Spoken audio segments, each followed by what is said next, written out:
Hello everyone. तो स्वागत है आप सभी का हमारे चैनल अकाउंट्स निपटाओ बाय जतिन मलिक। तो बच्चों, आप थंबनेल देखकर समझ ही गए होंगे कि आज हम क्या करने वाले हैं। इकोनॉमिक्स के 1000 MCQ। बच्चों, जिसने ये MCQ कर लिए समझ लो उसको 90 प्लस लाने से कोई नहीं रोक सकता है। समझ रहे हो? इसमें हमारा स्कैनर भी है और मॉड्यूल भी है। स्कैनर के सारे चैप्टर्स और मॉड्यूल के सारे चैप्टर, ठीक है। इससे बाहर कुछ नहीं आएगा और सच में नहीं आएगा इससे बाहर। जिसने ये अच्छे से कर लिया समझ लो वो 90 प्लस लाएगा ही। और ये मत सोचना कि MCQ लिखा है तो मैं क्वेश्चन पढ़ के सिर्फ टिक लगाते जाऊंगा, नहीं। मैं विद एक्सप्लेनेशन आप लोगों को ये वीडियो के साथ पूरा करवाने वाला हूं। तो सबसे पहले बच्चों मैं आप लोगों के 2 मिनट लेना चाहूँगा। वो इसलिए लेना चाहूँगा कि जिसमें ये वाला PDF आप लोग कहाँ से ले सकते हैं। देखिए ये पूरा PDF है, इसमें स्कैनर पूरा एक्सप्लेनेशन के साथ, ये देखो ये पूरा एक्सप्लेनेशन के साथ मैंने डाल के रखा हुआ है। इसलिए मैंने कहा है जिसने ये दोनों कर लिया, सिर्फ स्कैनर और मॉड्यूल पूरा कंपाइल करके बच्चों बताया गया, तो आप लोगों को ये एक तो कहाँ मिल जाएगा, टेलीग्राम में। टेलीग्राम में बच्चों इसी वीडियो के डिस्क्रिप्शन में मैं लिंक लगा दूंगा, और नहीं तो आप लोग सर्च बार में अकाउंट्स निपटाओ लिख सकते हैं। वहाँ पे आपको चैनल मिल जाएगा, डिस्कशन ग्रुप मिल जाएगा, उसको ज्वाइन करिए। वहाँ पे आपको PDF मिल जाएगा इस नाम से, economics scanner plus module PDF। और इसी के साथ आप लोग इंस्टाग्राम भी फॉलो कर लीजिए मेरे को। कोई भी अगर और डाउट होता है तो वहाँ पे पूछ सकते हैं। ये मेरा इंस्टाग्राम है जतिन मलिक 2000, ठीक है। इसकी लिंक भी मैं डिस्क्रिप्शन में लगा दूंगा। तो बच्चों शुरू करते हैं बिना टाइम वेस्ट किए हम अपना क्या महासंग्राम, यही बोल सकते हैं। चलो देख लेते हैं। तो सबसे पहले बच्चों हम यहाँ पे देखने वाले हैं theory of demand and supply chapter, क्योंकि बच्चों ये बड़े चैप्टर हैं, ठीक है। तो पहले मैं करवाऊँगा डिमांड एंड सप्लाई, उसके बाद प्रोडक्शन एंड कॉस्ट, उसके बाद मार्केट, फिर वो 2 छोटे छोटे चैप्टर रह जाएंगे। फिर उसका नेशनल इनकम है, क्योंकि है ना बच्चों, क्योंकि हमको सब कुछ लेके चलना है तो हमको पहले इम्पॉर्टेंट चैप्टर पहले निपटाने हैं, ठीक है। जो ज़्यादा वेटेज रखते हैं वो वाले चैप्टर हमको पहले निपटाने हैं, ठीक है। तो बहुत ही आसान है, घबराने वाली बिल्कुल बात नहीं है कि भाई मैथ्स वाले बैकग्राउंड से हूँ, मैं साइंस वाले बैकग्राउंड से हूँ, मेरे को इको नहीं आता। भाई मैं इतना, जब मैं बोल रहा हूँ ना, इतना बस कर लो, इससे बाहर कुछ नहीं आएगा, मतलब नहीं आएगा, ठीक है। तो चलो भाई बिना टाइम वेस्ट किए अपन शुरू करते हैं। एक बार और बता दूं कि ये वाला PDF आप लोगों को टेलीग्राम में मिल जाएगा। और उसके बाद भी आप लोगों को कोई डाउट आता है तो ये रही मेरी इंस्टा की, आप लोग देख रहे हैं, प्रोफाइल दिख रही होगी आपको स्क्रीन पे, इसको आप फॉलो कर लीजिए मेरे इंस्टाग्राम अकाउंट को, ठीक है। चलो बच्चों शुरुआत करते हैं, अपना शुभारंभ करते हैं हमारे फर्स्ट क्वेश्चन के साथ, स्कैनर के। क्या लिखा हुआ है? High priced goods consumed by status seeking rich people to satisfy their need for conspicuous goods is। बच्चों ये बोलना चाह रहा है कि जो हाई प्राइस गुड्स होते हैं वो हम क्या, कौन सा फैक्ट कहा जाता है उसको, कि क्या देख के हम अपन नहीं कहते अरे यार चमकाने के लिए ख़रीद लिया, इसकी तो इसको इतनी ज़रूरत भी नहीं थी, बस हमने प्राइस देखा कि हाँ इसका प्राइस ज़्यादा है और हमने इस चीज़ को ख़रीद लिया, ठीक है। कि हमारा जो मतलब जहाँ हम रह रहे हैं वहाँ पे हमारा क्या बन जाए, एक स्टेटस क्रिएट हो जाए, समझ रहे? तो उसको बोलते हैं बच्चों वेवलेन इफेक्ट। तो अगर तो पहले का आंसर क्या हो जाएगा, वेवलेन इफेक्ट, ठीक है। इसको डिटेल में पढ़ लेते हैं बच्चों। क्या लिखा हुआ है? वेवलेन इफेक्ट वाज गिवन बाय वेवलेन। भाई नाम था, ये भी आप लोगों से MCQ में पूछा जा सकता है। Hence it is called Veblen effect, also known as prestige goods effect. It is related to conspicuous consumption. Veblen effect takes place as some consumers measure the utility by its price.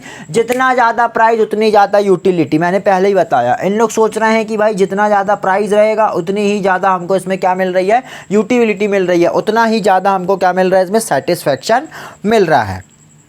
आगे बढ़ते हैं बच्चों। If price rises then sorry, अगर क्या होता है इनके ऐसे गुड्स के प्राइस बढ़ते हैं तो उनको लगता है कि उस और यूटिलिटी बढ़ गई, प्राइस बढ़े और यूटिलिटी बढ़ गई, समझ रहे हैं बच्चों।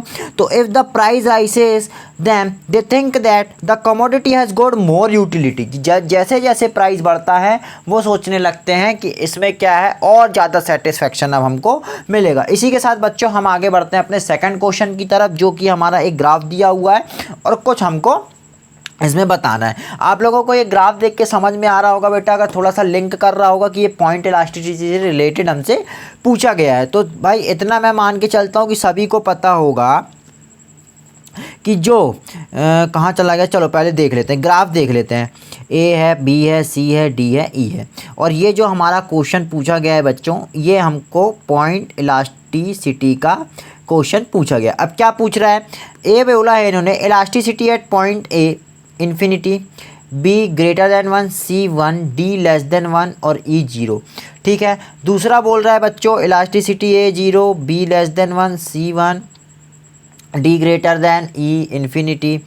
तो ऐसा तो बिल्कुल होगा नहीं। देखो क्यों, ये क्या है, प्राइस दिए हैं मेरे वाई एक्सिस पे और क्वांटिटी दी है बच्चों मेरे को एक्स एक्सिस पे। पहले मैं आप लोगों को समझाता हूँ, इसलिए मैं एक्सप्लेनेशन लाया हूँ कि आप लोगों को बिल्कुल भी किसी प्रकार की दिक्कत ना जाए। देखो सबसे पहले अगर मैं इस ए वाले पॉइंट का मतलब समझना चाहूँ तो इस पॉइंट का क्या मतलब होता है, तो इस पॉइंट का मतलब होता है बेटा when change in demand is greater than price change. क्या है, डिमांड ज़्यादा चेंज हो रही है प्राइस के रिस्पेक्ट में। When change in demand is greater than price change, तब मेरा क्या होगा बच्चों, वहाँ पे ग्रेटर देन 1 होगा। समझ रहे हो, क्या होगा, ग्रेटर देन 1 होगा।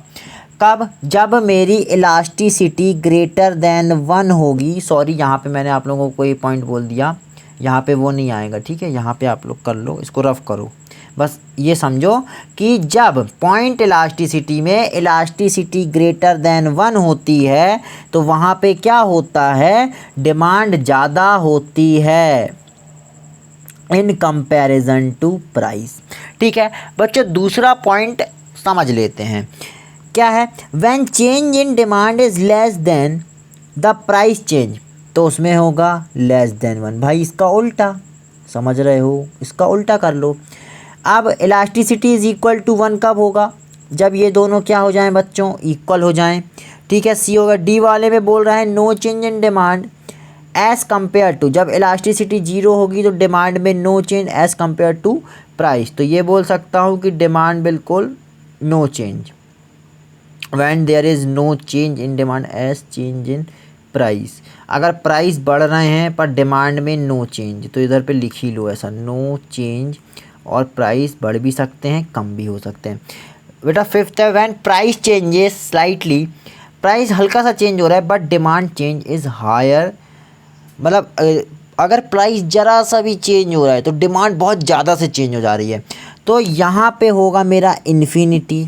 ठीक है बच्चों, यहाँ पे होगा मेरा ग्रेटर देन 1, यहाँ पे इक्वल टू 1, लेस देन 1 और यहाँ पे 0। अब मैं देख लेता हूँ ये सारी सिचुएशंस मेरे को कहाँ मेरा सेट हो रही हैं। तो बच्चों ये हो रही हैं मेरे ए पॉइंट पे सेट। ठीक है, तो पॉइंट इलास्टिसिटी मैंने बहुत अच्छे समझा दिया, आप लोग बिल्कुल याद कर लो। ए पॉइंट पे infinity, greater than 1, 1 less than 1 और 0, बस इतना ही आसान है।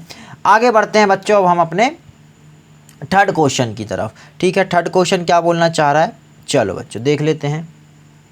आजा भाई, cardinal approach is related to, भाई एक होती है ऑर्डिनल अप्रोच और एक होती है कार्डिनल अप्रोच। क्या बोला मैंने, एक होती है कार्डिनल अप्रोच और एक होती है ordinal approach. What is cardinal approach, तो देख लेते हैं बच्चों क्या होता है कार्डिनल अप्रोच में। Marginal utility theory is given by Alfred Marshall. Important है, आपसे एमसीक्यू इसके ऊपर पूछा जा सकता है। ठीक है, आप लोग ऐसा भी समझो मैं एमसीक्यू भी समझा रहा हूँ और एक्सप्लेनेशन भी, इसलिए मैं पहले एक्सप्लेनेशन बताता हूँ कि आप लोग खुद ही ये देखेंगे कि यहाँ इसका क्या है आंसर। इसलिए हो सके तो बच्चों यहाँ पे मत देखो यहाँ पे क्या दिया हुआ है। ठीक है, marginal utility theory is given by Alfred Marshall. He assumes that the marginal utility theory is related to cardinal approach. क्या बोल रहा है, जो मार्शल ने सबसे पहले दी कार्डिनल, और उन्होंने बोला कि इसको क्या कहो भाई, मार्जिनल यूटिलिटी को कहो आप कार्डिनल अप्रोच। क्यों कहो ऐसा, क्योंकि हम इसको मनी में क्या कर सकते हैं, मेज़र कर सकते हैं, which means we can measure the utility in terms of money. Marshall से money is the measuring rod of utility. तो बच्चों यहाँ पे होगा marginal utility, equi marginal utility. बाकी कहीं दिख रहा है आप लोगों को मार्जिनल यूटिलिटी से रिलेटेड, तो नहीं दिख रहा है। तो मार्शल ने दिया और उन्होंने कहा यूटिलिटी को अगर वो कार्डिनल अप्रोच कब कहलाएगी, जब यूटिलिटी वी कैन मेज़र कैसा, इन टर्म्स ऑफ मनी, तो वो है कार्डिनल। ठीक है, आगे बढ़ते हैं बच्चों इसी के साथ हम चौथे क्वेश्चन की तरफ। चलो फोर्थ क्वेश्चन देख लेते हैं बच्चों। An increase in demand can result from. अब बड़ा ही इंपॉर्टेंट क्वेश्चन है ये, देखने में छटाक सा लग रहा है पर बहुत ही इंपॉर्टेंट क्वेश्चन है बच्चों।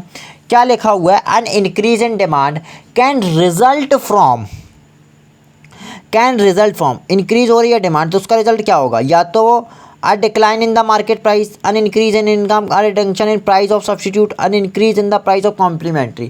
अब अपन कंफ्यूज हो जाएंगे कि यहाँ तो सब सही लग रहे हैं पर अपन को बेस्ट ऑप्शन चुनना है। तो बेस्ट यहाँ पे लग रहा है, बहुत ही ध्यान से अगर देखो तो बी में बोल रहा है अन इंक्रीज इन इनकम। बनी बात है भाई, दोनों चीज़ डायरेक्ट रिलेट हो रही है बच्चों। जब जब उसकी इनकम बढ़ेगी तब तब क्या होगा, डिमांड वो करेगा ही भाई। आज मेरी इनकम बढ़ जाए तो मैं, बड़ी बात है ना कि और डिमांड करूँगा चीज़ों की, तो जो डिमांड और इनकम रहती है वो डायरेक्ट रिलेटेड रहती है। तो वही लिखा हुआ है, price and demand are inversely related as the price rises. Price and demand तो बेटा इन्वर्स है, बहुत ध्यान से समझो, प्राइस एंड डिमांड इन्वर्स है, but income and demand are directly related. इसीलिए ये वाला जो बी ऑप्शन होगा वो सही होगा। इंपॉर्टेंट क्वेश्चन है, देखने से ऐसा लगेगा कि बिल्कुल छटाक सा है और आप लोग ये लगा के आ जाएंगे। ठीक है, आगे बढ़ते हैं बेटा। क्रॉस इलास्टिसिटी, क्रॉस इलास्टिसिटी में क्या क्या आता है बेटा, किससे रिलेटेड होती है, सब्स्टिट्यूट गुड्स या कॉम्प्लीमेंट्री गुड्स। ठीक है, बहुत ही ध्यान से समझने वाली बातें हैं।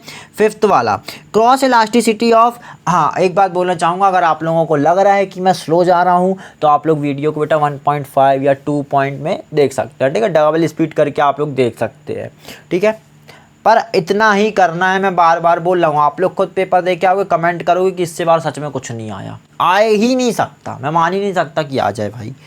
Cross elasticity of perfect substitute is, अब हमें समझना है कि क्रॉस इलास्टिसिटी पहली बात तो होती क्या है। ठीक है, cross elasticity of perfect substitute is infinity as the rise in the price of one good will cause a rise in the demand of its substitute। बेटा सब्स्टिट्यूट का मतलब होता है डायरेक्ट रिलेशन। मैंने कहा टी और कॉफ़ी है, ये दोनों क्या हैं, एक दूसरे के सब्स्टिट्यूट हैं, बोलो हाँ। अगर टी के प्राइस बढ़ेंगे तो लोग इसका त्याग कर देंगे और काय में शिफ्ट हो जाएंगे, इसकी डिमांड बढ़ाने में लग जाएंगे। इसीलिए कहा है ये जो सब्स्टिट्यूट होते हैं ये डायरेक्ट एक दूसरे से रिलेट करते हैं। अब इनने क्या बोला, क्रॉस इलास्टिसिटी सब्स्टिट्यूट के केस में क्या होगी, इन्फिनिटी। क्यों हो रही है इन्फिनिटी, यहाँ देखो साफ साफ लिखा है, cross elasticity of perfect substitute infinity as the rise in the price of one good will cause a rise in the demand of its substitute. उसके सब्स्टिट्यूट की डिमांड को वो क्या कर देगा, बढ़ा देगा।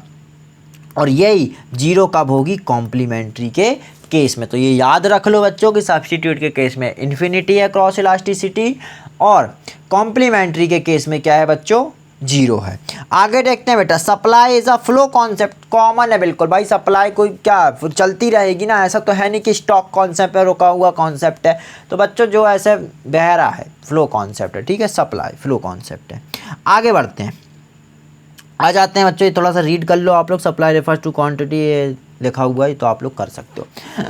आ गए हैं बच्चों अब हम अपने क्वेश्चन नंबर 7 की ओर। देख लेते हैं क्या बोल रहा है। For what type of goods does demand fall with a rise in income level of house hold. बच्चों बहुत ही ध्यान से ना मैं आप लोगों को यहाँ समझाता हूँ ये चीज़ कि इसमें ये बोलना क्या चाह रहा है। आ जाए इरेजर।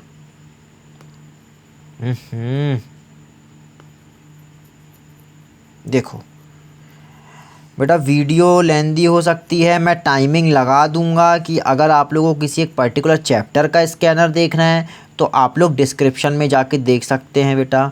बहुत ही अच्छे से पूरे यूट्यूब में आप लोगों को ऐसा बिल्कुल कहीं नहीं मिलेगा कि इतने बहुत मेहनत से बनाया है मैंने, समझ रहे हो। टाइम लगा है बच्चों ये काम करने में बहुत। चलो देखते हैं। सबसे पहले इन्होंने कहा मैं आप लोगों को समझा रहा हूँ इन्फीरियर गुड्स, ठीक है। इन्फीरियर गुड्स बेटा ये ऐसे गुड्स होते हैं जैसे आज मैं समझ लो आज मेरी मंथली इनकम है 80,000, ठीक है। मेरी मंथली इनकम है 80,000, मंथली इनकम है मेरी 80,000, ठीक है। और मैं जो राइस परचेज़ करता हूँ, बड़े ध्यान से समझना बच्चों, जो मैं राइस परचेज करता हूँ वो है 120 पर केजी, ठीक है। 120 पर केजी, ठीक है। 120 रुपये किलो है। अब बच्चों मेरी मंथली इनकम बढ़ के हो गई 1 लाख रुपीज़। बड़े ध्यान से समझिए, मैं समझा रहा हूँ इन्फीरियर गुड्स। अभी आप लोग ये एग्जांपल पे बस फोकस करिए। मेरी मंथली इनकम बढ़ के हो चुकी है बेटा कितनी, 1 लाख रुपीज़। तो अब जो मैं राइस परचेज़ करने लगा हूँ, मैं करने लगा हूँ बच्चों 140 केजी वाले। समझो बात को। पहले मेरे लिए ये अच्छा था क्योंकि इसमें मेरा काम चल रहा था। ये उस समय मेरे लिए नॉर्मल गुड था और ये उस समय हाई गुड था, मतलब भाई मैं नहीं खरीदता था इतना, ठीक है। अब जैसे ही मेरी इनकम बढ़ी बेटा, ये मेरे लिए क्या हो गया, ये मेरे लिए घटिया साबित हो गया। शुद्ध लैंग्वेज में बोला जाए तो ये मेरे लिए क्या साबित हो गया, घटिया साबित हो गया। और मेरे लिए नॉर्मल क्या बन गया, ये बन गया, ठीक है। अब मैं क्योंकि इसको मैं परचेज़ कर रहा हूँ। जैसे ही मेरी इनकम लेवल बढ़ी, जो घटिया चीज़ मेरे लिए बन गई वही कहलाती है इन्फीरियर गुड्स, ठीक है। तो समझो बात को, कोई भी गुड्स बेटा इन्फीरियर या नॉर्मल नहीं हो सकता। ये वैरी करता है पर्सन की इनकम पर कि वो किसको इन्फीरियर मान रहा है और किसको नॉर्मल मान रहा है। हो सकता है जो समाज की नज़रों में जो बहुत ही गंदा प्रोडक्ट हो, वो किसी एक बंदे को इतना ज़्यादा पसंद है कि उसकी इनकम भी बढ़ रही है तब भी वो उसका पीछा नहीं छोड़ रहा, तो वो उसको वो नॉर्मल की कैटेगरी में ही रख रहा है। तो इसलिए बेटा किसी भी गुड्स को हम इन्फीरियर या नॉर्मल नहीं बोल सकते हैं, ठीक है। अब हम अपना बेटा क्वेश्चन पढ़ लेते हैं। क्वेश्चन में लिखा हुआ है for what type of good does demand fall with the rise in income level of the house hold. देखो मैंने यहाँ बताया था ना कि अब हम क्या करेंगे, अब ये वाला थोड़ी ना खरीदेंगे बेटा, हमारी इनकम बढ़ गई अब तो हम ये खरीदेंगे, तो इसकी डिमांड क्या हो रही है, गिर रही है। तो यही क्वेश्चन में पूछा है कि इनकम के बढ़ने से डिमांड गिरती है तो वो कहलाते हैं बच्चों इन्फीरियर गुड्स। इतनी डिटेल में मैं बता रहा हूँ, बहुत ही ध्यान से आप लोग समझिए। ये करने के बाद कुछ करने की नीड नहीं है। आगे बढ़ते हैं बच्चों। इसी के साथ हम अपने 8th क्वेश्चन की तरफ। क्या बोल रहा है बच्चों 8th question, which economics said that money is the measuring rod of utility. अब भी हमने पीछे पढ़ के आए, मार्शल जी ने ऐसा कहा था। आगे बढ़ते हैं। Elasticity between 2 points. बच्चों बहुत ही ध्यान से देखना है, इलास्टिसिटी बिटवीन 2 पॉइंट्स का मतलब होता है, देखो बहुत सारे टाइप्स होते हैं। अभी जैसे हमने भी पॉइंट इलास्टिसिटी देखा, एक होती है आर्क इलास्टिसिटी, ठीक है। जब भी यहाँ पे बात आए ना बिटवीन 2 पॉइंट्स, तो मैं यहाँ मान के चल रहा हूँ कि यहाँ पे ना 2 गुड्स के प्राइजेस और 2 गुड्स की क्वांटिटी के बारे में बात हो रही है। क्या बोला मैंने, 2 गुड्स के प्राइजेस और 2 गुड्स के क्वांटिटी के बारे में हम यहाँ पे चर्चाएं करेंगे कि कैसे कैसे चीज़ें होंगी। तो यहाँ पे लिखा हुआ है बच्चों, when price elasticity is to be found between 2 prices और 2 पॉइंट्स, या तो प्राइजेस बोल लो या बच्चों पॉइंट्स बोल लो, on the demand come curve, then it is not possible to know what price and quantity should be taken as the base. इसलिए हम 2 चीज़ों को बच्चों ले रहे हैं। So we use the arc elasticity to use the base price and quantity. तो इसमें आएगा बच्चों आर्क इलास्टिसिटी। हम यहाँ पे दोनों, क्योंकि हम नहीं तो फिर वो बेस प्राइस किसको लेंगे, इसलिए हमको दोनों को लेना पड़ रहा है, समझ रहे हो। चलो बच्चों आगे बढ़ते हैं हम क्वेश्चन नंबर 10th की ओर।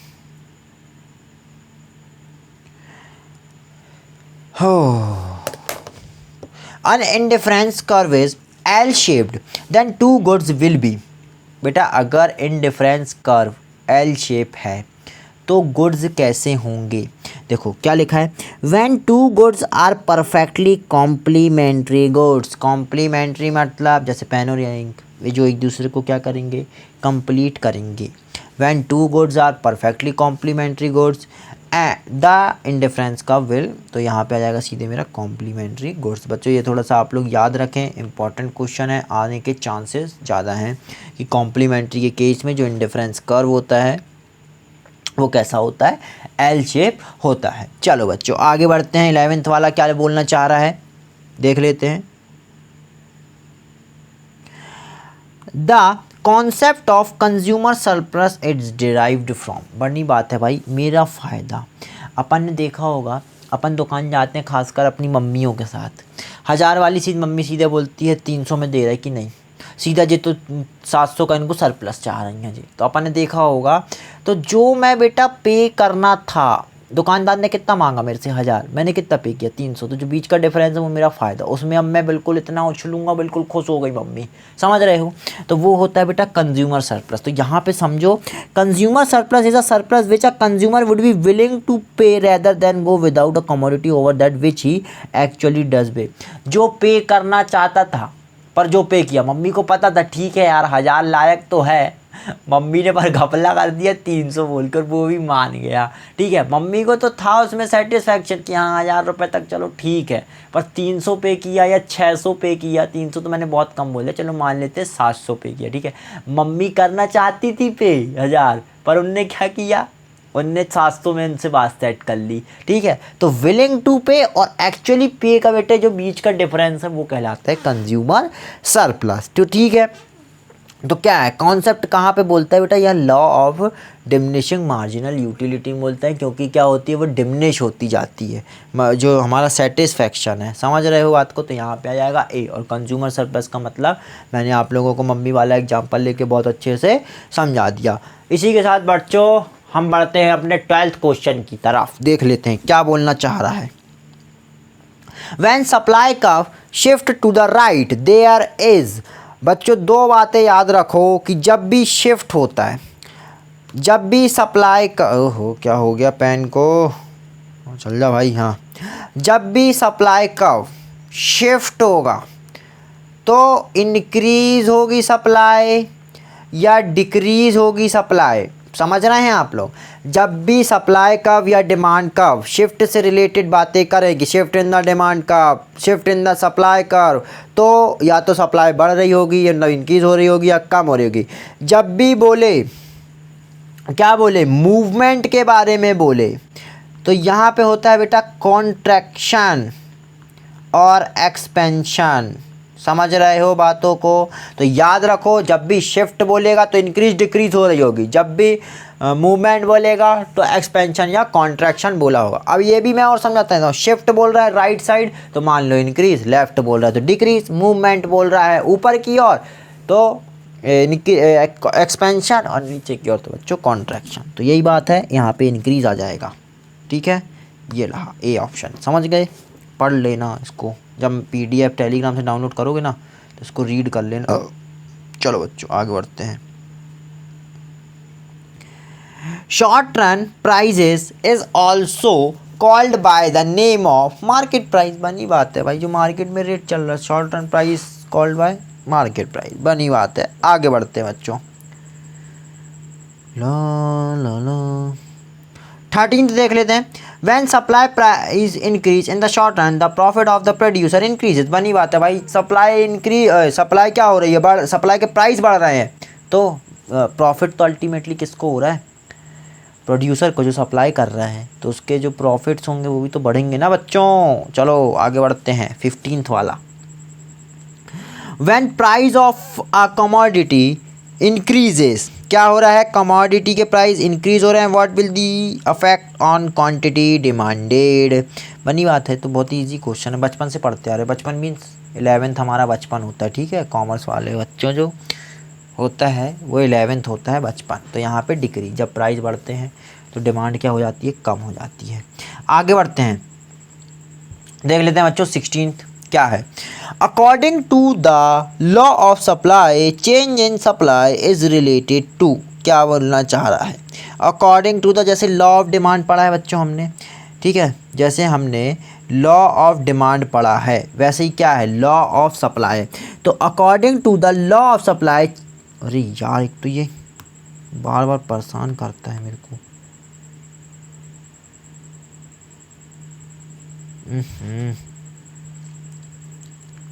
चल जा, अरे यार एक मिनट बच्चों, हो जा भाई ऊपर नीचे। अब ठीक है। According to the law of supply, ओहो हाँ, according to the law of supply change in supply is related to price of goods, price of rated goods, factor of production, none of the. बनी बात है बच्चों, जैसे क्या देखते हैं हम, सप्लाई में भी प्राइस और डिमांड में भी प्राइस। बहुत ही ईजी क्वेश्चन था। चलो आगे बढ़ते हैं, 16 के बाद 17 देख लेते हैं। In case of inferior goods, बच्चों इन्फीरियर गुड्स बहुत ही अच्छे से आप लोगों को मैं बता चुका हूँ क्या होते हैं इन्फीरियर गुड्स, ठीक है। In case of inferior goods with a rise in the income of consumer demand for given goods will decrease. बनी बात है, गिवन गुड्स हो जाते हैं मतलब घटिया क्वालिटी वाले गुड्स हो जाते हैं वो, तो डिक्रीज, ठीक है। पीछे जाके आप लोग देख सकते हैं, बहुत ही अच्छे से समझा के रखा हुआ है ये मैंने। बेटा 18 देख लेते हैं।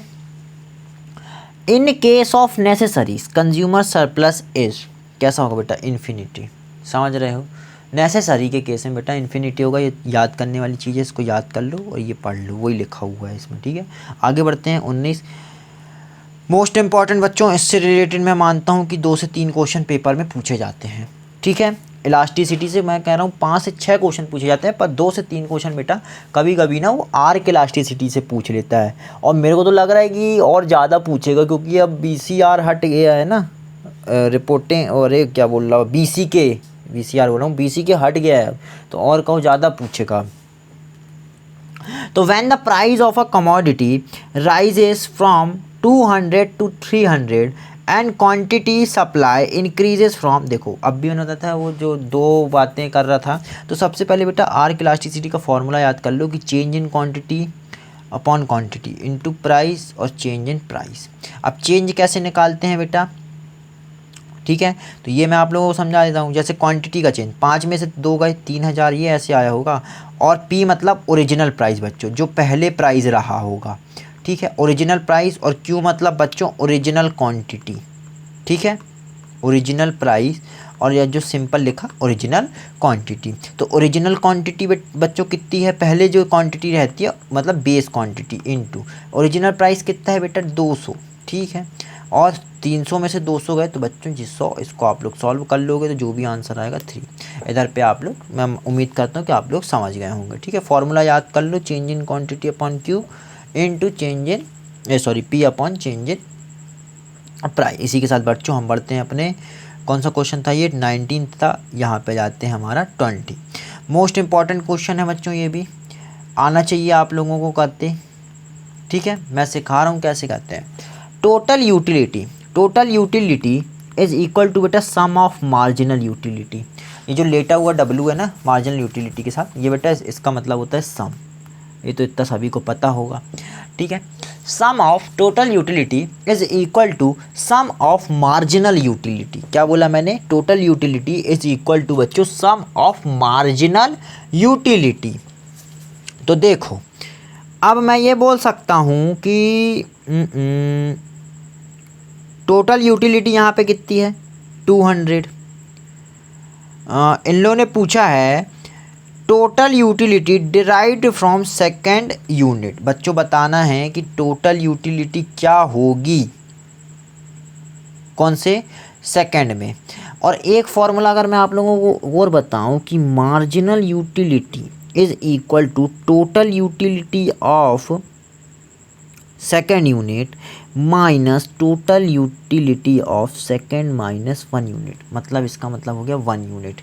तो टोटल यूटिलिटी अगर मेरे को देखो, जैसे मेरे को यहाँ मार्जिनल यूटिलिटी निकालनी है 2 की, बेटा बहुत ध्यान से समझना, ये बहुत इंपॉर्टेंट कॉन्सेप्ट बता रहा हूँ मैं। ये जो मैंने एक तो वो आर्क, जहाँ मैं बोलूँ इंपॉर्टेंट तो समझ जाना, वो चीज़ बहुत इंपॉर्टेंट है, इधर उधर ध्यान नहीं बिल्कुल। Marginal utility of second unit बोला मेरे को निकालने। अच्छा वो मेरे को ना बच्चों यहाँ पे गिवन है, कितनी गिवन है 180, और उसका फॉर्मूला टोटल यूटिलिटी ऑफ 2। अब ये तो मेरे को दिया ही नहीं है, तो इसको क्या मान लूँ मैं x, और टोटल यूटिलिटी ऑफ 1 बेटा दिया है मेरे को कितना 200। बहुत ही ध्यान से देखो क्या दिया है मेरे को 200। अब क्या करूँगा, ये माइनस वाला बच्चों उठ के इधर आएगा, तो 180 plus 200 is equal to total utility of 2। या तो इसको x मत लिखो, इसको ऐसे ही लिख रहने दो। तो ये कितना हो जाएगा बेटा total 380 is equal to total utility of 2। तो यहाँ पे होगा बेटा आंसर ए। समझ गए? तो यहाँ पे कितना आ जाएगा मेरा 380, और इसको वेरीफाई करूँ 380 में से 200 गए तभी तो ये 180 आया। समझ रहे हो बच्चों? अब आप लोग मेरे को 21 कमेंट करके बताओ कि marginal utility of third unit कैसे आएगा। देखो मैंने सेकंड यूनिट सिखाया ना, तो आप लोग मेरे को थर्ड बता दो कैसे आएगा, वो तो बहुत आसान है। ठीक है, कमेंट में मेरे को बिल्कुल बताएं आप लोग बच्चों, और सब्सक्राइब जरूर कर लें चैनल को। पॉसिबल होगा तो मैं अकाउंट्स का भी करवाऊंगा ऐसे पूरा स्कैनर और मॉड्यूल। वैसे तो मॉड्यूल के मैं डालता रहता हूँ क्वेश्चंस, इलस्ट्रेशन, जो भी कमेंट करते हैं बच्चे कि जो नहीं समझ में आ रहा है वो वाला, तो आप लोग मेरे को इंस्टा में भी बता सकते हैं और वीडियो के नीचे कमेंट करके भी बता सकते हैं। ठीक है, और चैनल को सब्सक्राइब जरूर कर लें बच्चों। ठीक है, आगे बढ़ते हैं। Which equation is correct? हमेशा याद रखो बच्चों, marginal utility is equal to price.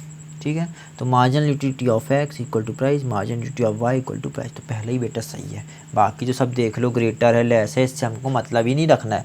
हमेशा याद रखो marginal utility is equal to price. अब वो जितने गुड्स के बारे में पूछ ले, यहाँ तो 2 के बारे में पूछे, 3 बोले तो 3 लिख देना, 4 बोले तो 4, सबको इक्वल कर देना। Marginal utility is equal to price. बच्चों आगे बढ़ते हैं हम।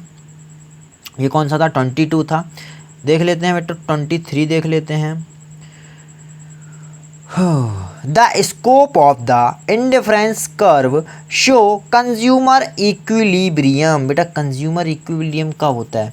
जब क्या हो जाता है वो, marginal utility is equal to price, है ना, क्योंकि जितना वो प्राइस पे कर रहा है, अगर मैं आप लोगों को ये बोलूँ price is equal to satisfaction, इसका मतलब हुआ कि जितना मैंने दिया था अब मैं इससे ज़्यादा नहीं देना चाह रहा हूँ। अभी तक देखो मनुष्य है जो वो स्वार्थी है, स्वार्थी ऐसे यहीं पे उसका स्वार्थ के ऊपर ही एक कॉन्सेप्ट बना है कि हमेशा हम कम पे करके ज़्यादा पाना चाहते हैं। बेटा सबके साथ है, समझ रहे हो? मनुष्य स्वार्थी, वो चाहता है कि कम पे करूँ और ज़्यादा मेरे को सेटिस्फेक्शन मिल जाए। तो एक लेवल बच्चों ऐसा आता है कि जितना तुम 10 रुपये दे रहे हो, 10 रुपये जितना तुमको यूटिल से जितना सेटिस्फेक्शन मिल रहा है। जैसे मैंने कहा 10 दिया फॉर एग्जांपल, तो 10 का मेरे को सेटिस्फेक्शन मिल रहा है। अब कोई मूर्ख ही होगा कि वो 12 रुपये पे करके 10 का सेटिस्फेक्शन लेगा। समझ रहे हो? तो वो यहाँ पे समझाना चाह रहा है कि वो कंज्यूमर इक्विलिब्रियम में कब आएगा? जब मार्जिनल रेट ऑफ सब्सटीट्यूशन, मतलब बेटा जो इन दोनों का रेशो, ये समझो इसको मार्जिनल रेट ऑफ सब्सटीट्यूशन, यहाँ रेशो की बात हो रही है, जब वो कैसा हो जाएगा? इक्वल टू हो जाएगा। ठीक है, 2 मिनट रुकिए बच्चों, मैं आता हूँ थोड़ा सा, है ना, 2 मिनट बस।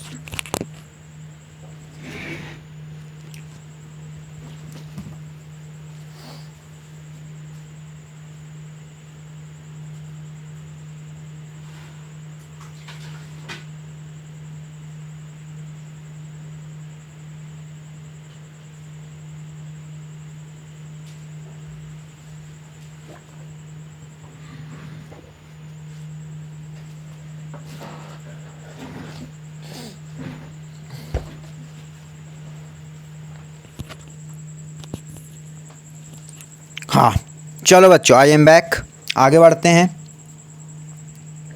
कहाँ थे हम लोग? 23 हो चुका था, 24 देख लेते हैं बच्चों। चलो 24 क्या बोल रहा है? विच of the following is not the property of the indifference curve. बच्चों तो अब नॉट पूछा है, ठीक है, नॉट पूछा है, तो सबसे पहले हमको पता होनी चाहिए कि हमारे इंडिफरेंस कर्व की प्रॉपर्टी क्या क्या हैं। देख लो नीचे लिखा हुआ है, और मोस्ट इम्पॉर्टेंट क्वेश्चन है। क्या है बच्चों? Most important. यहाँ पे मैंने एक रीज़न और है स्कैनर को लेने का, कि यहाँ पे ना आप लोगों को नीचे एक्सप्लेनेशन दी है, और अभी अगर आप लोग नीचे देखोगे ना, यहाँ पे आप लोगों को मैं एक चीज़ दिखाता हूँ। देखो स्कैनर के बाद मैंने मॉड्यूल लिए, देखो अभी तो स्कैनर के चल रहे हैं, ये फिर मैंने लिए मॉड्यूल। अब यहाँ करने में हमको मज़ा आएगा। वहाँ बेटा हमने ऊपर सीख लिया, और एमसीक्यू करने का तरीका भी सीख लिया कि कैसे बेस्ट ऑप्शन चूज़ करना है। अब यहाँ पे हमको फिर मज़ा आने लगेगा। समझ रहे हो बात को? ठीक है, तो या ऐसा हमको बेटा चलना है। आप लोग जैसा मैं बता रहा हूँ बस उसको फॉलो करें तो बिल्कुल गारंटीड है कि आप लोगों को। और बेटा इसलिए क्योंकि इकोनॉमिक्स है आप लोगों का स्कोरिंग सब्जेक्ट। मान लो सब में 40 आ गए, इको में 80 आ गए, तो फिर तो भाई निकल गए अपन, समझ रहे हो। और इको में भी अगर 40 आ गए बच्चों तो फिर 160 बन रहे हैं, 200 नहीं बन रहे हैं। इस बात को आप लोग ध्यान रखें। इसलिए स्कोरिंग सब्जेक्ट है इको। अब ये बहाना नहीं चलेगा कि साइंस बैकग्राउंड और ये और दंड और फंद। इको आसान है भाई, कॉन्सेप्चुअल है, बिल्कुल सीख के आराम से बंदा कर सकता है, ठीक है।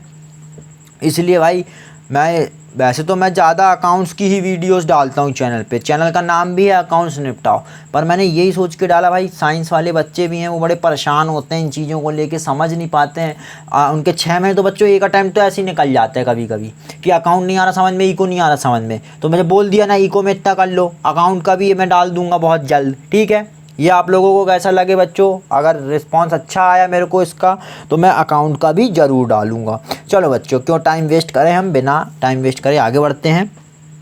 हाँ देख लेते हैं क्या लिखा हुआ है। 24 देख चुके हैं बच्चों। हाँ प्रॉपर्टी देख रहे थे अपन इसकी।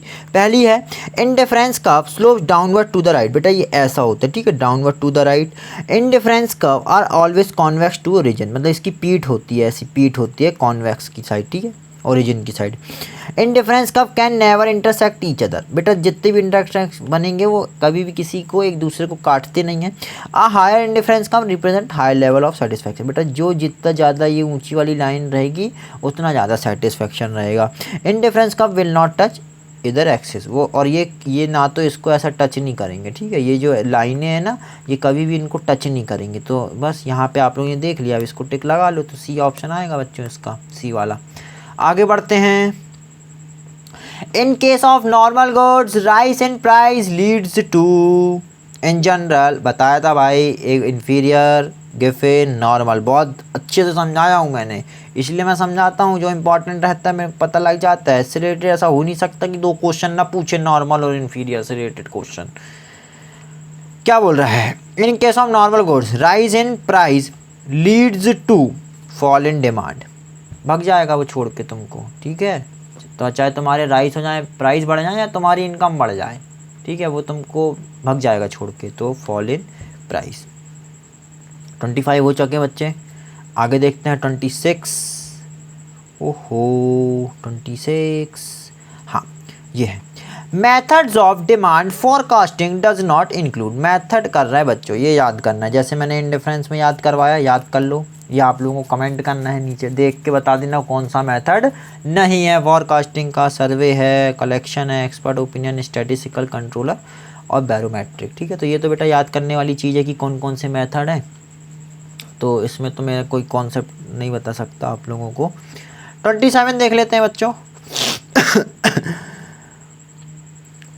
2:30 बज गए हैं रात के। If the price of the commodity increases what will be the affect on the quantity demanded. Price हो रहा है इंक्रीज तो क्वांटिटी होगी डिक्रीज। ओहो एकदम चिल्लर क्वेश्चन। आगे बढ़ते हैं बच्चों। ओहो सर्दी हो गई। An IC means indifference curve shows dash marginal rate of substitution between the commodity। कैसा बेटा, डिक्रीजिंग। कैसे डिक्रीजिंग, क्या लिखा है, marginal rate of substitution is falling because as the consumer has more and more units of food. देखो पहले मैं बहुत ही प्यासा था, बिल्कुल हाँप रहा हूँ मैं, हाँ बिल्कुल, मेरे को लगी प्यास और मैंने पिया पानी। अब मेरे को थोड़ी ठंडक मिली, पर इससे मिला मेरे को 10 सेटिस्फैक्शन, 10 यूटिल्स का सेटिस्फैक्शन, फिर मिलेगा 8, फिर मिलेगा 6, तो ऐसे गिरता जाएगा। इसलिए क्या बोल रहा है, डिक्रीजिंग बेटा, ठीक है।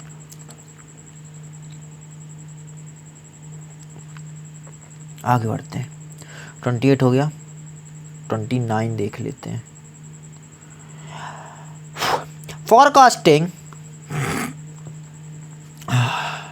Forecasting of demand is the art and science of predicting।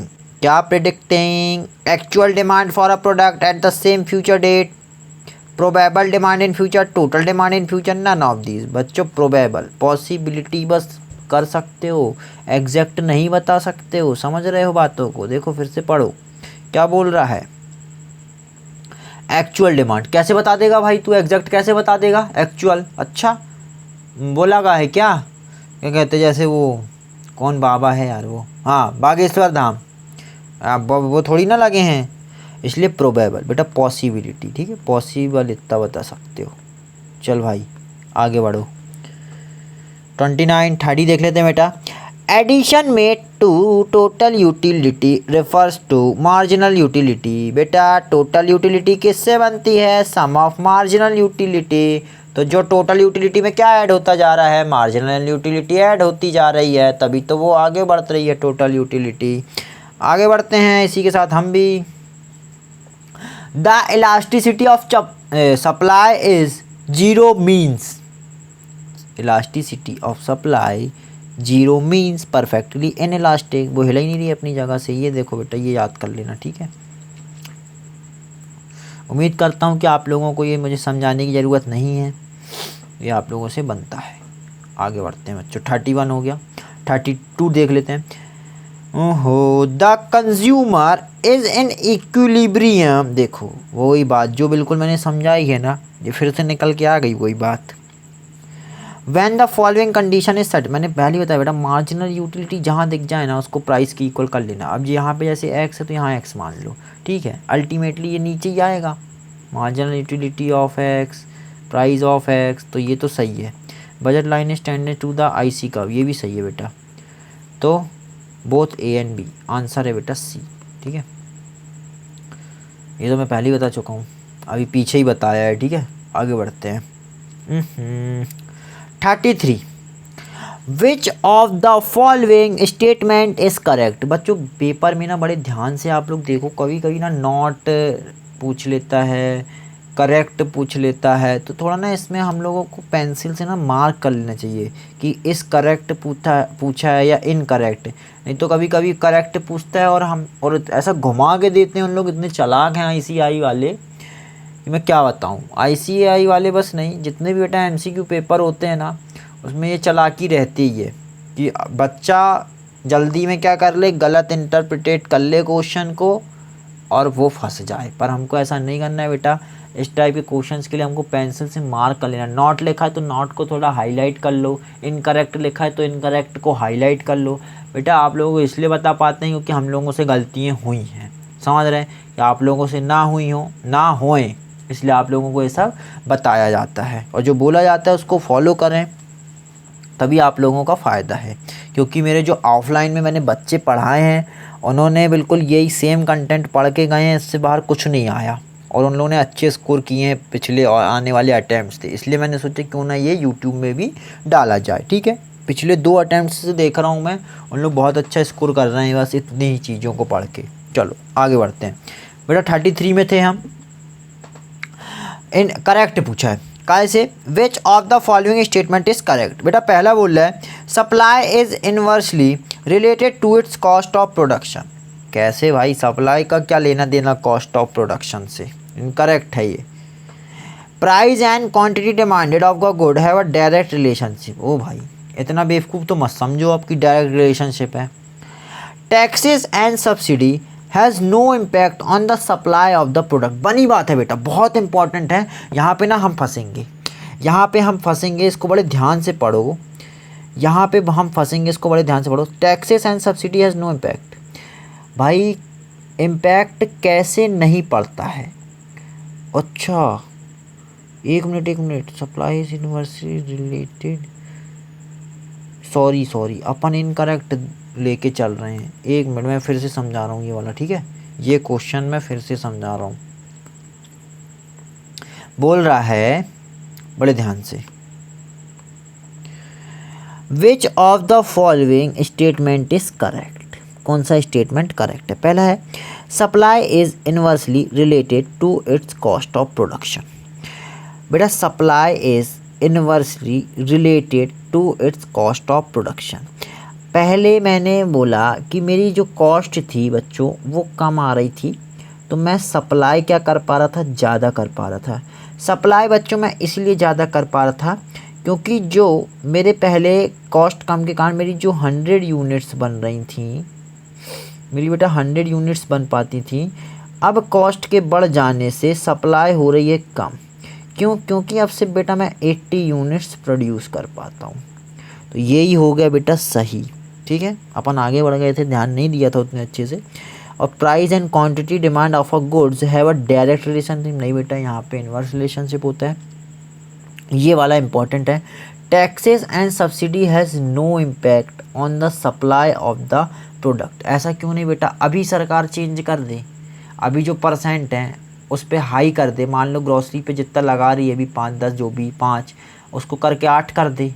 अब भी देखना इम्पैक्ट देखने मिल जाएगा। आप कैसे कह रहे हो कि इम्पैक्ट नहीं देखने मिलेगा? ठीक है, तो बेटा ये भी गलत है, ये भी गलत है। Seasonal changes have no impact on the supply of the commodity. अरे कैसी बात कर रहा है भाई, गर्मी में कोई स्वेटर पहन के घूमेगा क्या? तो ये भी गलत है। ठीक है, उम्मीद करता हूँ कि आप लोगों को बेटा बहुत ही अच्छे से समझ में आया होगा ये वाला। चलो आगे बढ़ते हैं। 34 देख लेते हैं क्या बोल रहा है।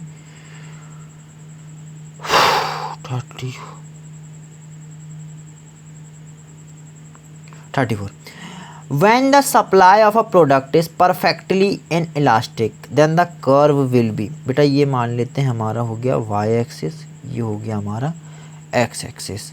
ठीक है, when the supply of product, यहाँ मैं ले लेता हूँ प्राइस, यहाँ मैं ले लेता हूँ क्वांटिटी। क्या बोल रहा है? when the supply of a product is perfectly inelastic, कि मतलब जो सप्लाई है, जो मतलब क्वांटिटी सप्लाई है वो इनइलास्टिक है। प्राइस तुम कुछ कर लो, हम तो ढीठ हैं, हम तो यहाँ से हिलने ही नहीं वाले। तुम चाहे प्राइस ये कर लो, चाहे तुम प्राइस ये कर लो, चाहे ये कर लो, चाहे ये कर लो। अगर क्वांटिटी 10 हो रही थी तो हम 10 ही लेंगे, चाहे प्राइस 10 कर लो, 15 कर लो, 20 कर लो, 25 कर लो, 30 कर लो, irrespective of price supply will remain same. तो यहाँ ये कैसा बन रहा है? वर्टिकल बन गया। और ये कहाँ पे है? वाई एक्सिस पे, तो पैरेलल टू वाई एक्सिस। बेटा ए हो जाएगा इसका आंसर। ठीक है, आगे बढ़ते हैं इसी के साथ हम। चलो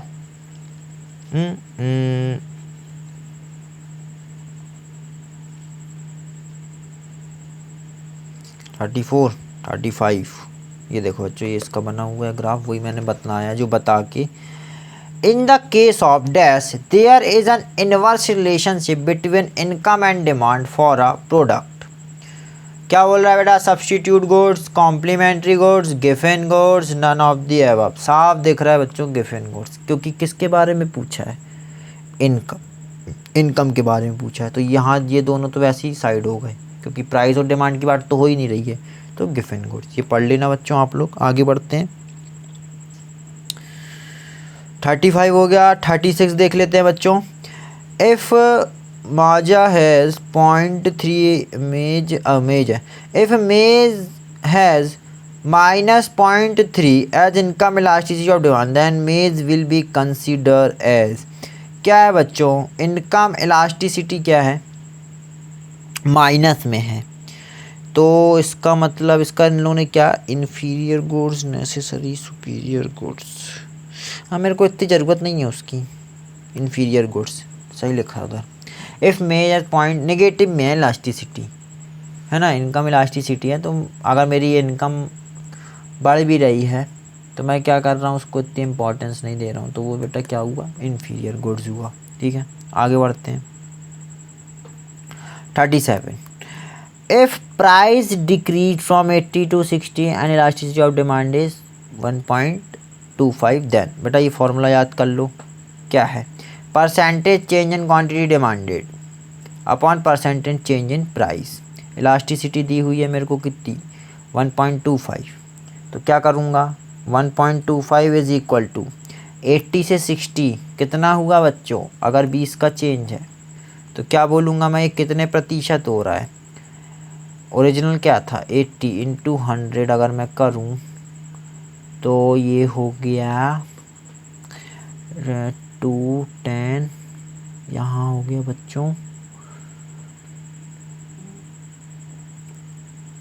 चेंज कितना है? 60, है ना। तो ये 20, यार सही तो लिखा यार। 80 तो कितना? 25%। हाँ ठीक है, परसेंट का 100 ले लिया था मैंने यहाँ। देखो बच्चों 80 से 60 हो गया तो कितना? 20, और ओरिजिनल कितना था? 80।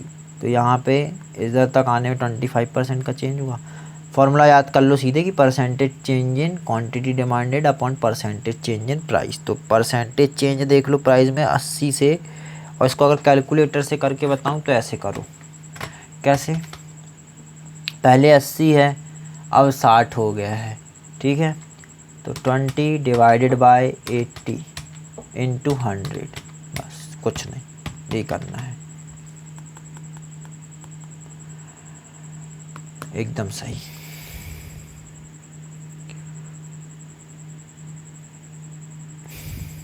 अब हम देख लेते हैं अपना 38। बोल रहा है बच्चों, विच of the following as are the conditions of theory of consumer surplus if the price is same for all the units he purchased। बोल रहा है क्या कंडीशन होगी पर अगर प्राइस कैसा है, सेम है सारे यूनिट्स को जो हम परचेज कर रहे हैं। बोल रहा है the consumer gain extra utility और सरप्लस, बनी बात है भाई। Consumer surplus for the last commodity is zero, हाँ बनी बात है, जो ख़त्म ले रहा है, जब बची नहीं तो जीरो ही नहीं होगा, तो इसका आंसर हो जाएगा both. The concept of consumer surplus is based on the law of diminishing marginal utility. देखो गिर रही है, वो कह रहा है ना गिर रही है, तो जो लास्ट यूनिट होगी बेटा वहाँ जाके वो जीरो पे ही पहुँच जाएगी, ठीक है। चलो आगे देख लेते हैं क्या है बच्चों। आगे बढ़ने से पहले यहाँ पे थोड़ा सा ब्रेक लेना चाहेंगे, ठीक है। ब्रेक ले लेते हैं अपन थोड़ा सा यहाँ पे, ताकि थोड़ी सी एनर्जी मेरे को भी मिल जाए। चलो आगे बढ़ते हैं बच्चों, हम अपना क्वेश्चन नंबर 39 के साथ। 38 तक बच्चों हम देख चुके हैं अपना। क्या बोलना चाह रहा है 39, देख लेते हैं। Which of the following is not, क्या लिखा है, नॉट हाईलाइट कर लो, not the property of an indifference curve. क्या बेटा प्रॉपर्टी नहीं है इंडिफरेंस कर्व की, ये मैं आप लोगों को पहले भी बता चुका हूँ कि क्या क्या प्रॉपर्टी हैं। तो देख लेते हैं प्रॉपर्टी क्या क्या थी इसकी। The following are the properties of an indifference curve. सबसे पहले बेटा ये डाउनवर्ड होता है to the right, convex to the origin होता है, और जो एक दूसरे को इन लोग कभी इंटरसेक्ट नहीं करते हैं, ठीक है। जो हायर आईसी होता है हायर सेटिस्फेक्शन देता है, और आईसी नेवर टच एक्सिस, जो कोई भी एक्स एक्सिस हो चाहे वाई एक्सिस हो वो किसी को टच नहीं करता है, ठीक है बच्चों। आगे बढ़ते हैं तो क्या यहाँ पे लिखा है, slope downward to the right, सही है। Always convex to the origin बच्चों, सही है। इंटरसेक्ट ईच अदर, यही यहाँ पे गलत है, मतलब ये वाला आंसर सही है, क्योंकि यहाँ पे क्या पूछा था, नॉट पूछा था बच्चों। 39 के बाद आगे बढ़ते हैं हम अपने 40 क्वेश्चन की तरफ। 40 ये रहा बच्चों। क्या बोल रहा है, विच of the following is correct. यहाँ पे बेटा बोला है करेक्ट, ठीक है। नॉट करेक्ट, इनकरेक्ट का थोड़ा सा आप लोगों को ध्यान रखने की बहुत ज़रूरत है। देख लेते हैं क्या बोलना चाह रहा है। Elasticity on the lower segment, अब ये लोअर सेगमेंट अगर अपर सेगमेंट बात कर रहा है, ये पॉइंट इलास्टिसिटी की बेटा, ठीक है। काई की बात कर रहा है, पॉइंट इलास्टिसिटी के बारे में बताना चाह रहा है। जैसे कि हमने वहाँ देखा था, ऐसा था ना, ए था, बी था, सी था, डी था और ई था, ऐसे पॉइंट्स थे। अब जैसे मानूँ अपर सेगमेंट और ये नीचे वाला होगा, सी के नीचे वाले लोअर सेगमेंट, ठीक है। तो देख लेते हैं, elasticity on the lower segment of demand curve is greater than unity. जो नीचे वाले सेक्शन होते हैं क्या वो ग्रेटर देन 1 होते हैं या लेस देन 1 होते हैं। मैंने देखा था ये ए पॉइंट था, वहाँ पे था इन्फिनिटी, फिर देखो ग्रेटर देन 1 था, फिर इक्वल टू 1 था ना। तो ये तो भाई काहे की, ये तो लोअर सेगमेंट की बात कर रहा है, पर ग्रेटर देन 1 तो अपर सेगमेंट में देख के आए हैं हम बेटा। हमने पीछे ही पढ़ा है कि जो हमने कोई एक क्वेश्चन किया था, जहाँ पे सेकंड क्वेश्चन था शायद, वहीं पे मैंने आप लोगों को पढ़ाया था पॉइंट इलास्टिसिटी के बारे में, अपर सेगमेंट और लोअर सेगमेंट, मैंने सारा बहुत डिटेल में बताया था। आगे देखते हैं, करेक्ट पूछा है ना, elasticity on the upper segment of demand curve is lesser than unity. नहीं भाई, अब भी देखा है, अपर में तो ग्रेटर देन 1 होती है, ये भी नहीं होगा, ये भी नहीं होगा। Elasticity at the middle, middle means C, वहाँ पे इक्वल टू क्या होती है बेटा, 1 होती है, इक्वल टू यूनिटी। बहुत सही, यही मेरा यहाँ पे हो जाएगा बच्चों आंसर। तो मैंने बता दिया पॉइंट इलास्टिसिटी की बात कर रहा है, A B C D E रहती हैं, ए पे इन्फिनिटी रहती है, बी पे ग्रेटर देन 1, सी पे इक्वल टू 1, लेस देन 1 और बेटा ई पर 0। तो आप लोग बहुत ही ध्यान से इसको याद रखिएगा, ठीक है। आगे बढ़ते हैं बच्चों हम 41 क्वेश्चन की तरफ। क्या बोलना चाह रहा है 41, ये रहा हमारा question number 41। Which of the following will affect the demand for non durable goods. Non durable goods क्या है, विच of the following will affect the demand of non durable, सबसे पहले हमको देखना है what is non durable goods. तो यहाँ पे मैं आप लोगों को गूगल में दिखा देता हूँ, इसकी मीनिंग आप लोग अपने उसमें लिख लीजिए, what is non durable good. क्या लिखा है, non durable goods are products consumers purchase with the plan to use for a short term period of time, also referred to as consumable goods. Most non-durable goods are expected to be consumed or used in 3 years or less. 3 years or less, और ये कुछ ज़्यादा ही बता दिया इसने। अगर मैं और एग्जांपल देना चाहूँ, नॉन ड्यूरेबल गुड्स और soft goods are the opposite of durable goods, मतलब एक प्रकार से बार बार यूज़, वैसा ड्यूरेबिलिटी नहीं रहती है उसमें। तो क्वेश्चन क्या बोल रहा था, क्वेश्चन डिस्पोजेबल इनकम क्या था, विच of the following will affect the demand, क्या डिमांड पर अफेक्ट होता है नॉन ड्यूरेबल गुड्स का।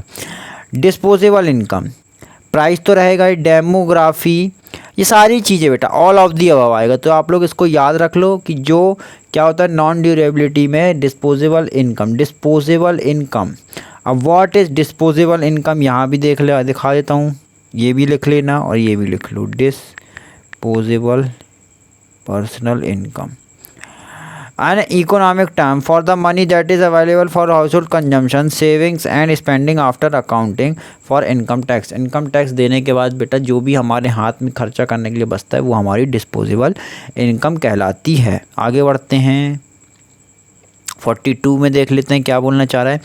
When the price of tea decreases, people reduce the consumption of coffee, then the goods are, बनी बात है, सब्सटीट्यूट, देख के पता चल रहा है टी और कॉफ़ी है तो सब्सटीट्यूट ही होगा। 43 देख लेते हैं, Which of the following relation is true with marginal utility, बहुत ही ध्यान से समझो क्या बोल रहा है।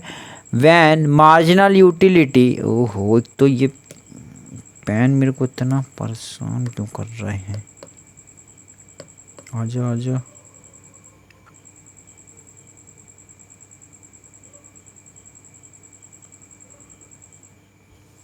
When ओहो फिर चला गया, अरे When marginal utility is positive, total utility rises at diminishing rate.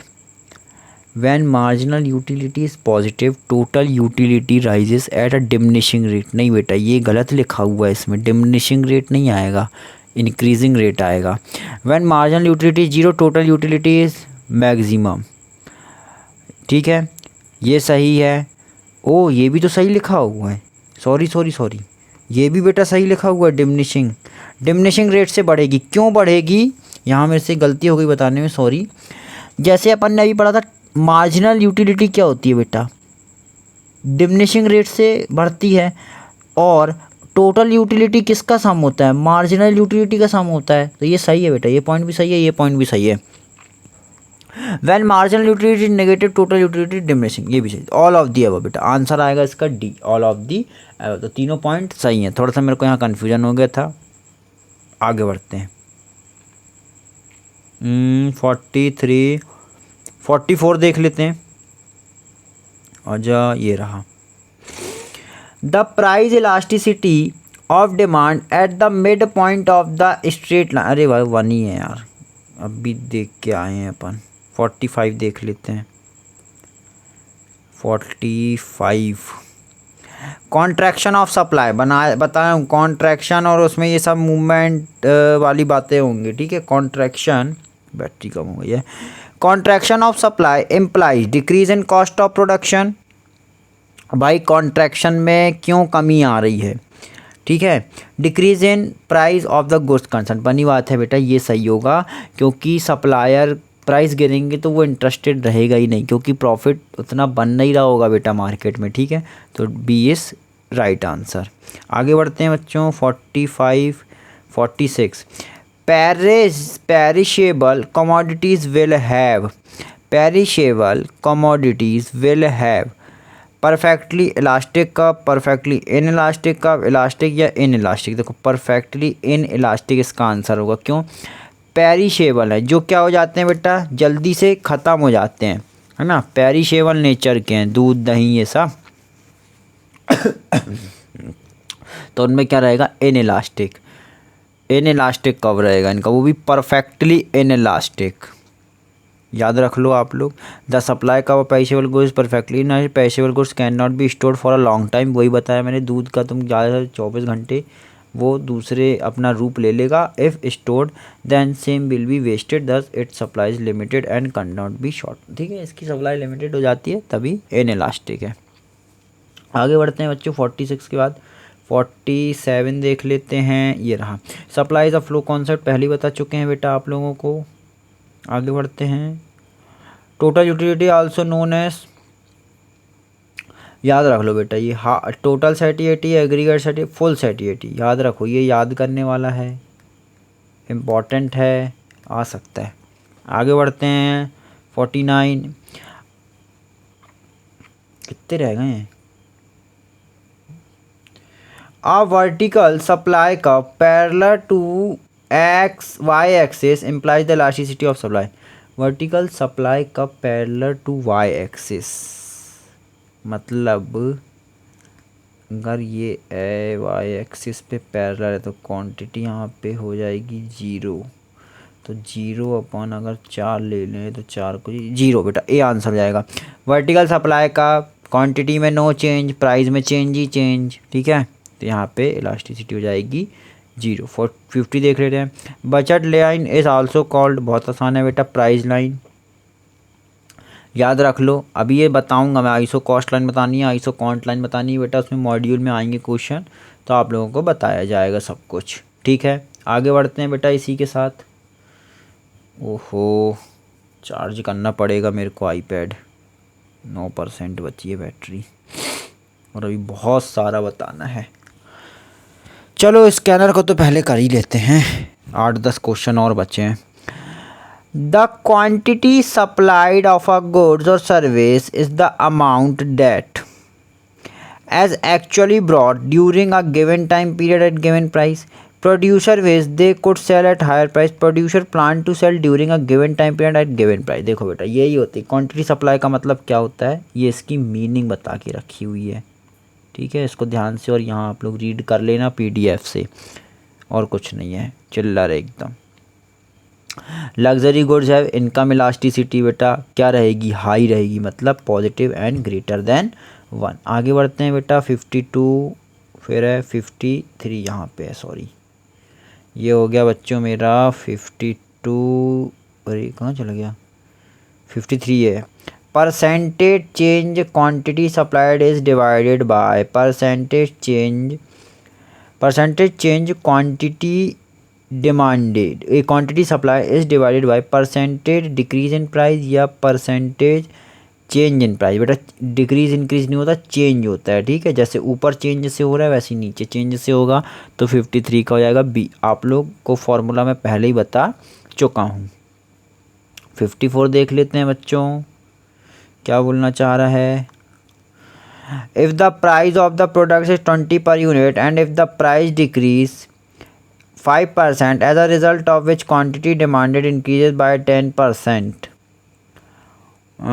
find क्या बोल रहा है ये, m old quantity is 10 unit.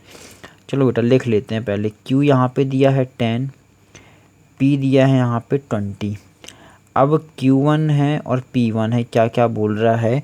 If the price of the 20 था, if the price decrease 5%, price को अगर मैं क्या करूं 5% से गिराऊं, तो 20 माइनस 5%, ये हो गया बेटा मेरा 1 रुपये से गिरा। ओहो, 1 रुपये से गिरा, तो यहाँ पे हो जाएगा मेरा 19। देखो कैसे करना है, 20 माइनस 5%, कैलकुलेटर में दबा लेना, 19 आ जाएगा। और प्राइस जो है बेटा इन क्वांटिटी जो है पहले है 10 और 10% से बढ़ रही, तो 10 प्लस 10% दबा दोगे तो यहाँ हो जाएगा 11। अब कुछ नहीं है, इसमें क्या करने को बोला है इनने, अब अलग अलग क्वेश्चन पूछे होंगे। पहला क्या पूछा है, if the price of the product 20 and if the price of the 5% as find marginal, क्या है ये, वो छुप गया है, यहीं देख लेते हैं आंसर में। मार्जिनल रेवेन्यू पूछा है, मार्जिनल रेवेन्यू, ओके यहाँ देख लो बेटा, 20-19 बता दिया हूँ, 10-11 कैसे आए बता दिया। ठीक है, जब प्राइस 10 था तो 20 यूनिट बेची बेटा, टोटल रेवेन्यू आया 200 रुपये। ठीक है, जब प्राइस 1 रुपये से गिरा तो क्वांटिटी हो गई 11। ठीक है, तो 19 रुपये का एक था तो 11 यूनिट हो गई 209 की, इन दोनों के बीच का डिफरेंस बेसा 9 आ रहा है, तो मार्जिनल रेवेन्यू हो गया मेरा 9। बस इतना बताना चाह रहा था वो, उसमें इतनी पंचायत बिछा रहा है। 55 देख लेते हैं बेटा, law of demand relates to, क्या है, प्राइस एंड क्वांटिटी डिमांडेड, दोनों से बेटा, ना तो प्राइस है सिर्फ उसमें, ना तो क्वांटिटी, दोनों चीज़ें हैं उसमें। ठीक है, 55, 56 देख लेते हैं बच्चों, 55 हो गया, 56 ये रहा। An indifference curve slows downwards toward right since more of one commodity and of another commodity say result in same level of satisfaction, maximum satisfaction, greater satisfaction, less. नहीं बेटा, जो इंडिफरेंस कब होता है वहाँ पे ऑल लेवल में satisfaction same होता है, ये याद कर लो बच्चों, सेटिस्फैक्शन रहता है सेम। कैसे बोलो, आपने कहा सर समझाओ इसको। जैसे बेटा एक गुड्स है ए, एक है बी। ठीक है, अब मेरे पास मैंने 10 क्वांटिटी इसकी ली और 4 क्वांटिटी इसकी ली, मेरे को दोनों को कंज्यूम करके 20 यूटिल्स का सेटिस्फैक्शन मिला। अब मैंने कहा जो बी है वो लिया मैंने 8, और जो मैंने ये था क्या कहते हैं अपना ए लिया मैंने 8 और बी को ले लिया बेटा मैंने 6, तब भी मेरे को कितना 20 यूटिल्स का सेटिस्फैक्शन मिला। समझ रहे हो बात को। तो हर लेवल जितने भी कॉम्बिनेशन, पहले 10-4 का बनाया, फिर 8-6 का बनाया, तो ये जो कॉम्बिनेशन होंगे वो कुछ भी हो सकते हैं, पर जो सेटिस्फैक्शन होगा बेटा every level it is same. ठीक है, इलास्टिसिटी फॉर हैबिचुअल गुड्स कैसी रहेगी बेटा, आपकी आदत है। ठीक है, वो क्या है, आदत है, तो वो तो इन इलास्टिक ही रहेगी बेटा, परफेक्टली इन इलास्टिक बस बोल रहा है, हाँ कभी कभी नहीं भी चला, तो वैसे तो ये इसमें परफेक्टली इन इलास्टिक ज़्यादा सही है।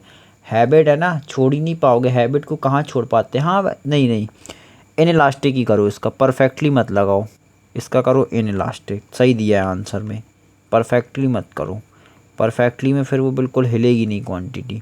इन इलास्टिक ठीक है बच्चों। 57 हो गया, 58 देख लेते हैं, मोस्ट इम्पॉर्टेंट है।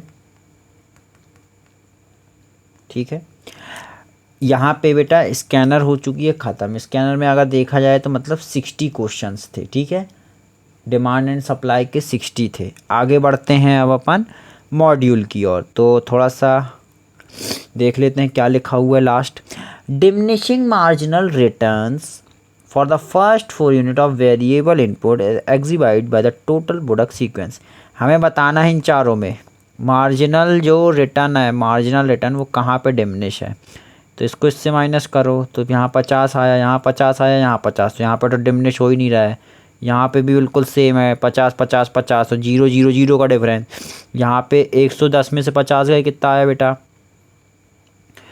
ये 60 आया, 60 के बाद 40 आया, फिर ये तो बढ़ गया है ना, 40 के बाद तो फिर अगर मैं 260 में से गिरना चाहिए था ना, अगर 60 आया 60 आया फिर 40 आया, तो फिर अगर मैं इसमें से माइनस करूं तो ये तो आ गया मेरा 110 110। अरे भाई ये तो बढ़ गया, तो ये भी नहीं होगा, गलत है। अब देखो ये वाला डिफरेंस देखो, यहाँ पे इसका 40, यहाँ पे 30, यहाँ पे 20, देखो बेटा ये गिर रहा है। ठीक है, और इन्होंने पूछा था मार्जिनल रिटर्न कैसा, डिमिनिश, तो डिमिनिश कहाँ हो रहा है बेटा, यहाँ पे हो रहा है डी वाले में, तो D is the right answer. यहाँ पे बेटा हमारा स्कैनर होता है समाप्त।